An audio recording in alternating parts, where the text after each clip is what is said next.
everyone, welcome to Vajiram and Ravi's Terms in News. Today we are going to cover the terms that have been in news this past week and which are important from the perspective of your exam. So starting with the first one that we are going to cover today is special leave petition. So recently Jammu and Kashmir and Ladakh High Court made a holding on special leave petition, and they clearly said that if SLP, that is special leave petition, it is dismissed, it does not attract any doctrine of merger, even though whatever are the reasons that have been stated by the Supreme Court that is why they are not taking special leave petition, that might operate as declaration of law under Article 141. So before I move into special leave petition, let us understand what are we talking in terms of Article 141. So basically Article 141 of the Indian Constitution simply states that the law declared by Supreme Court are binding on all the lower courts, so that there is a uniform precedent that is set across. So similarly, the reasons that Supreme Court will give for dismissal of SLP, they might be used for the declaration of law, especially as per Article 141. Now, when we are talking about special leave petition, what exactly it is?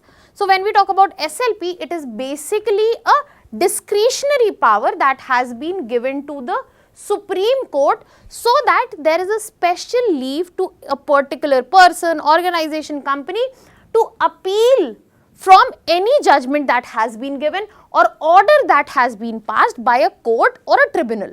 But there is one exception here, that is that they will not be taking up armed forces tribunal, the judgment or the appeal from that will not be taken up. So when we talk about the power of special leave petition for the Supreme Court, we have to remember first, it is a discretionary power. That means Supreme Court can use it, cannot use it, that will depend on them. It is extraordinary in nature, but at the same time, a person who wants to make the appeal, that means the litigant, that person, that company does not get it as a right. That means you can't demand it as a right. And furthermore, Supreme Court can intervene even when normal appeals are absent. So if normal appeals are not present and still Supreme Court wants to intervene, in that situation using SLP they can. When we are talking about special leave petition, SLP, we also have to understand in what scenarios they are granted.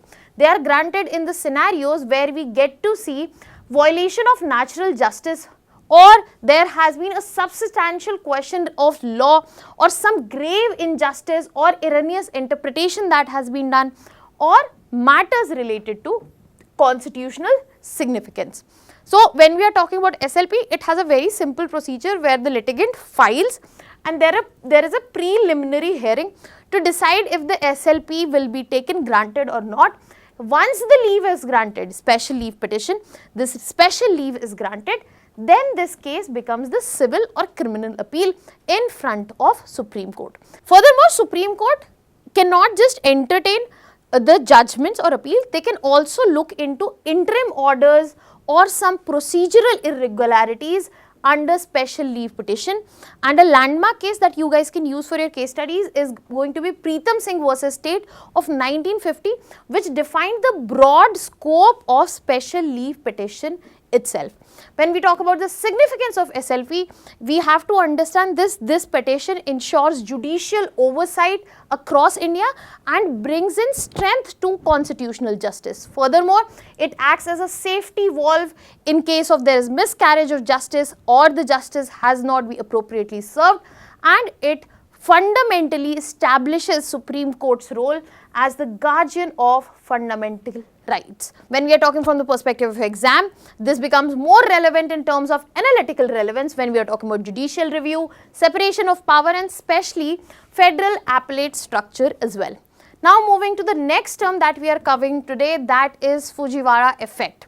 So when we are talking about Fujiwara effect, let us get into understanding that why it has been used. So recently, multiple cyclonic storms have been forming in Bay of Bengal, and it was expected that two of them might have Fujiwara interaction. So to understand this news better, it would be important that we understand what exactly is Fujiwara effect. Fujiwara effect is basically the interaction where two cyclones are orbiting in around a common center, which you can see here.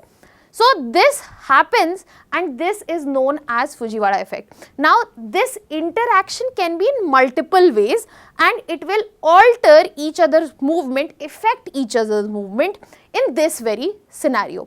Now the effect can vary from cyclone to cyclone and the effect is dependent on the interaction. For example, if the interaction is orbiting, that means both of them would be rotating at a given midpoint, they would go around it. Merger will be seen in a scenario where a smaller cyclone is absorbed by or taken up by larger one, and there is interaction of recurvature in the scenario where deflection leads to sudden change. That means they deflect from each other and there is a sudden change in the predicted course they will take and the landfall where it will happen as well. If we talk about this whole effect, this was understood and it was named after the Japanese meteorologist Sakoi Fujiwara, and the whole label of Fujiwara effect only comes in applicability if the cyclones are within the range of 900 to 1000 km. If they are beyond that range, they will not be considered for the interaction under the Fujiwara effect itself. Furthermore, when we are talking about this effect, it becomes very important in terms of energy dynamics because this helps us to understand exchange of angular momentum, asymmetrical intensification and also impact on rainfall distribution that will take place. Mostly found to be occurring in Pacific Ocean. It is very rare to see them in Indian Ocean, but this time it was expected that the depressions and the cyclonic storms that were forming into a Fujiwara effect in the given Fujiwara effect was in Bay of Bengal. And the biggest challenge that Fujiwara effect creates is in terms of forecasting because it makes cyclone path prediction more complex, and that's why the preparedness is more complex and understanding the route becomes further complex. Now, on this note, the significance of Fujiwara effect that it is very important for coastal disaster preparedness.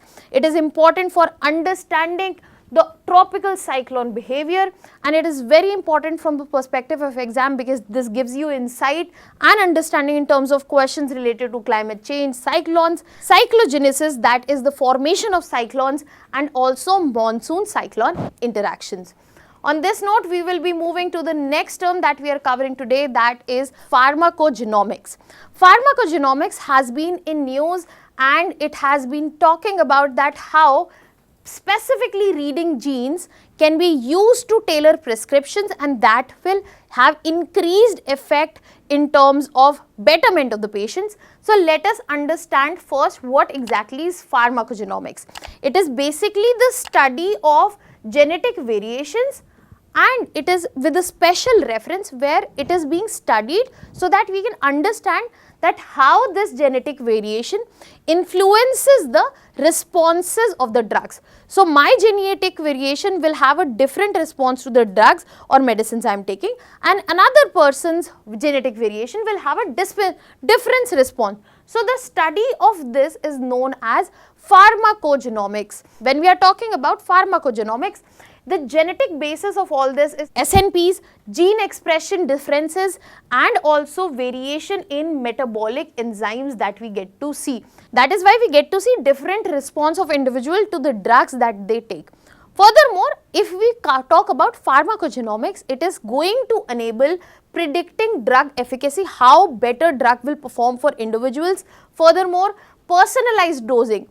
Every individual does not need to take the same doses. The dosage can vary based on genetic variation, and also it will help in avoiding adverse reactions from the drugs and medicines as well. When we are talking about medical application of pharmacogenomics, it can do wonders, especially in oncology, cardiology, psychiatry, and also autoimmune and rare disorders. In order to bring pharmacogenomics full-fledged, the tools that can be used are special ones, that is genomic sequencing, biomarker analysis, and also pharmacokinetic modeling. But there are ethical dimensions that also need to be considered, such as genetic privacy and also insurance and employment discrimination risks that come along with it. When we talk about the significance of pharmacogenomics, it will help our country to build on precision medicine where one size fit all drugs are not used for everybody. It will also reduce the cost of trial and error medicine. And from the perspective of exam, it becomes very important as a topic in terms of biotechnology, genetics and health systems, where it can be used as example and case study as well. Now moving on to the next term that we are doing today, that is conflict minerals. This has been in news because the US group is suing Apple over Congo conflict minerals. Now when we are talking about this particular news, it will be better understood when we understand what exactly conflict minerals are. Conflict minerals are those minerals which are extracted in regions where mining profits are associated with fueling armed conflict, human right abuse and also corruption. And this is predominantly seen in 3TG minerals. What are those? We have tin, we have tantalum, we have tungsten and we have gold. If you talk about the main source regions of these 3TG minerals, that is DRC, Democratic Republic of Congo, then we have Central African Republic, South Sudan, Rwanda and Burundi, which are basically the transit hubs. As you can see that these are concentrated in the continent of Africa. This also gives us an insight into African geography, especially in terms of mineral deposits, and it also shows that how comparatively less developed or still developing countries are being used by developed countries for minerals, but at the same time no consideration is given to the human right abuses, the armed conflicts taking place or the issues going on in the country internally. So when we talk about conflict minerals, these are the minerals which facilitates big industries, especially of the present time, such as smartphones, semiconductor, EV batteries and most importantly aerospace as well as defense hardware. They are regulated differently across the globe, but the most important point that we need to understand that their supply chain is issued with critical problems such as child labor, illegal taxation which is done by militia groups, then we have lack of traceability and huge amount of smuggling into East Asia. These conflict minerals are sometimes also known by the name as blood minerals. If we talk about the significance, one of the biggest significance I have highlighted that these natural resources are a big contributor to the biggest industry of the present time. Furthermore, these resources are responsible for conflict and add a very different layer to the geopolitics. They are the main pinpoint when we talk about African relations, when we talk about supply chains and most importantly the ethical ones, and when we are talking about mining governance as well. In terms of your paper, it is very well connected to GS 1, 2 as well as 3, can help in terms of examples, case studies, etc. Now moving to the next term that we are covering today, that is IPO, initial public offering. So Chief Economic Advisor of our country has gone ahead and highlighted that there are rewards as well as risk both associated with IPO, which brings this term in news, and let us understand what exactly IPO means. So when we are talking about IPO, that is initial public offering, we get to see it in the primary market. So when we are talking about shares of a company and we talk about its trading, then we have to understand from the scratch that what kinds of market exist. So let me break that down for you. So let us start with financial market. Let us understand financial market as a platform where financial instruments are bought, sold, exchanged, etc. So when we are talking about financial market, it is further divided into two. First we have money market and then we have capital market. So briefly just mentioning, money market is for short-term lending, capital market can be understood for long-term lending. But it is further bifurcated into primary and secondary. So we will be focusing today on primary market. Primary market is that market where the first time the shares of a company do the lending. In brief, in simple words, so if the first time company is bringing their shares for lending for any purposes, this would be in primary market.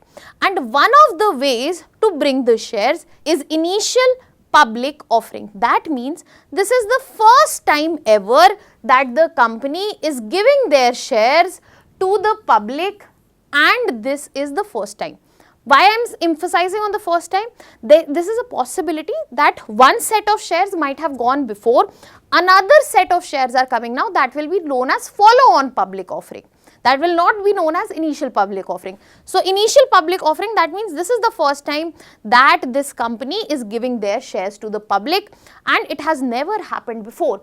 That means it is going to be a publicly traded company. Later they can add more volume of shares, that will be again done through follow on public offering, but initial public offering is only one. After that, it can be traded in the secondary market. We will not be going into that. Why will company bring their shares to the public? It will do to get some funds from the public. It can be for expansion, it can be for repaying debt, it can be for increasing market visibility, or providing the liquidity to the promoters that already exist. And there are proper mechanisms that are in place by SEBI, that is Security and Exchange Board of India, which monitors the financial market in our country broadly, with RBI in certain places.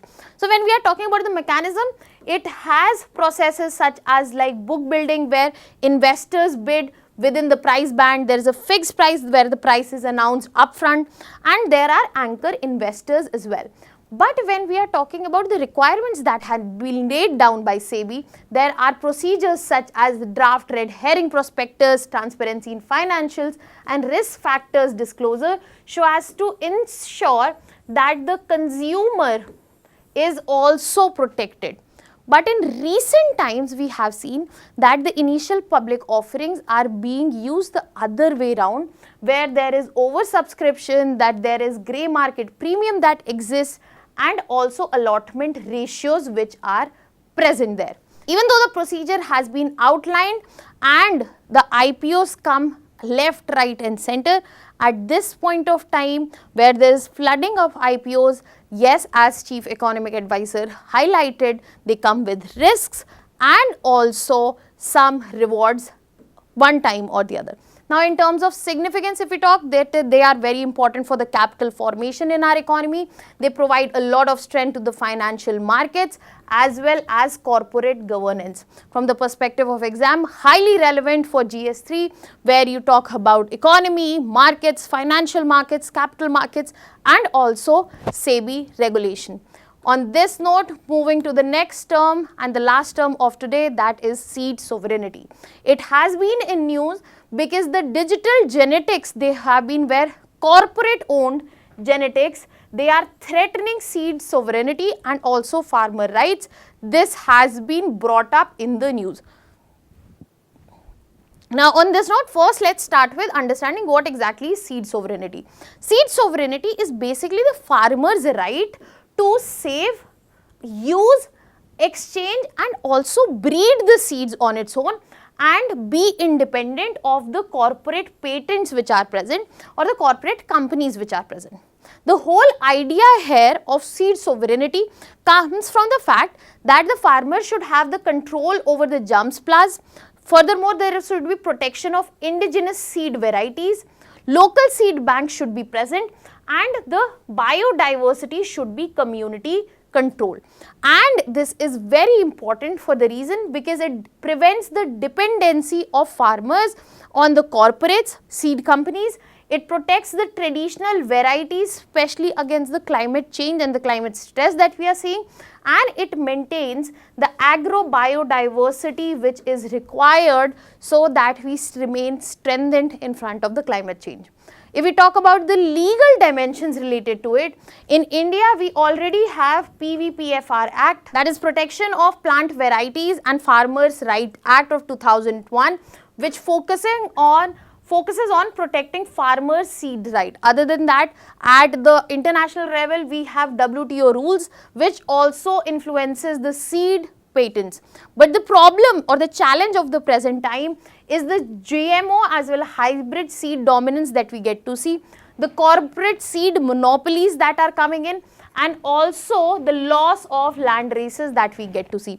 The global examples of such companies, Navdanya, and then we have Seed Savers Exchange in US, African Millet Sorghum Network, which are focusing to bring this particular change. In terms of significance, we get to see that this farmers' seed sovereignty is very important for food security, climate resilient agriculture, and also biodiversity, and it remains closely related and relevant to your GS3 paper. Now that was all for today. I'll see you next week with some more terms in the news.